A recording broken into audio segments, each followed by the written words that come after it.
What's up guys? Welcome to Jess Vlog once again. And today's ganap guys, mag-unbox tayo ng item na binili ko online.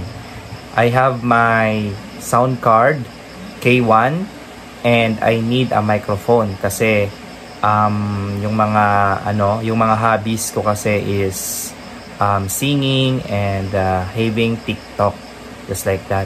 So, bumili ako ng microphone online para meron akong another brand new na microphone.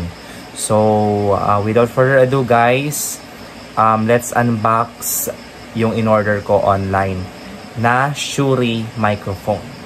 Well, the thing guys is hindi pa ako sure if this microphone fits my sound card K1. So, ang gagawin na lang muna natin is unboxing.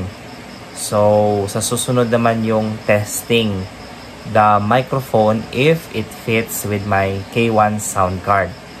So, yun guys. So, I am very excited to have this unboxing na so that I can see the physical appearance of this microphone. Okay? So, without further ado, come on.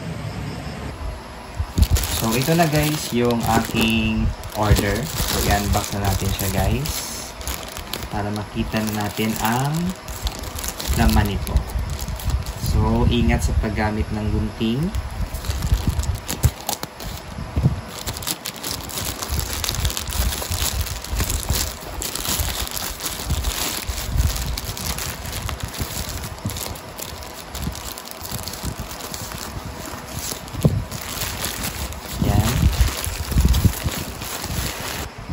So, ito na siya guys, yung Shure microphone. So, meron na naman akong new microphone.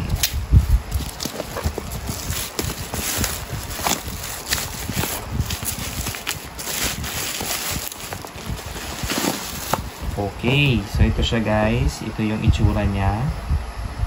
And yung color niya is parang color pink. Wow, pink ha. Ayan. So, yan, buksan na natin. Alisin na natin siya sa box. Ayan.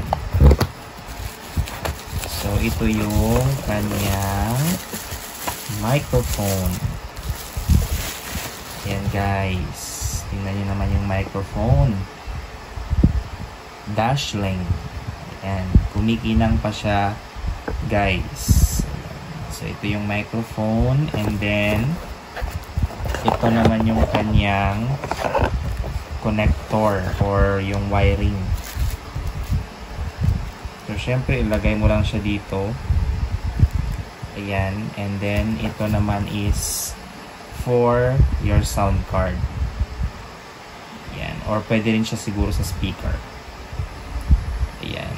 So, ayan na guys yung aking microphone Shure. So I'm very excited not to sing with this. Alright, so thank you so much guys sa pag-join sa akin sa pag-unbox ng aking product na binili online, which is the Shure microphone. Thank you so much guys, and God bless everyone sa pagsama sa aking unboxing. Thank you so much and God bless everyone. Bye!